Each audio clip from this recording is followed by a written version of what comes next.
This is Annette at needlepointers.com. I have finished my t-shirt quilt by putting on the binding and the quilt label.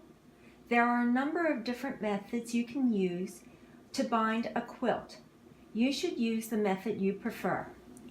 To bind this quilt, I used the double fold binding method. To see how to make the double fold binding, click the iCard or the link in the description below. I machine sewed the binding to the front of the quilt, turned the binding to the back, and then hand sewed it on the back.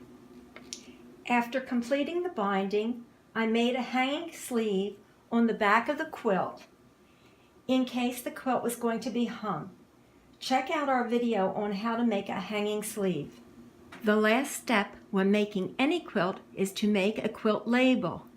I made this label using my sewing machine's built-in alphabetic and numeric feature.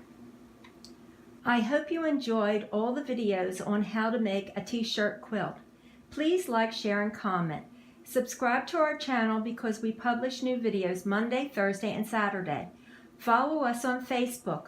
Our Facebook page is a great resource for craft and hobby information. Visit our website needlepointers.com for more quilting tutorials and free projects.